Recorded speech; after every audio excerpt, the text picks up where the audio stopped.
Hello guys, today I'm going to tell you about that WEMIX token. Now before we start the video, let's say my legal disclaimer. This video is only for educational purpose. We are not advice for the investing. According to the white paper, WEMIX 3.0 mainnet is an experience-based platform driven and services oriented decentralized blockchain protocol which powers a mega ecosystem of Web3 platforms. The mainnet is high performance Ethereum virtual machine EVM compatible open source protocol powered by the SPOA stake based proof of authority consensus mechanism.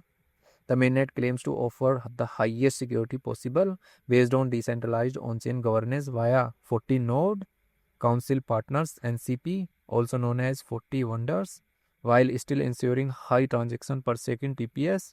Consensus will evolve towards complete decentralization through a multi-phase democratized governance.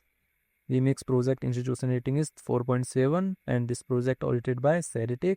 WEMIX token total supply is 558.94 million and circulating supplies are around 498.14 million WEMIX token. WEMIX token is listed on Bybit, Gate.io, KuCoin and other exchanges. If I share my opinion with you, then this project, a pretty percent chance is that it is a legit or good project. So guys, don't take my opinion as a financial advice. Do your own research, go the investing. Thanks for watching.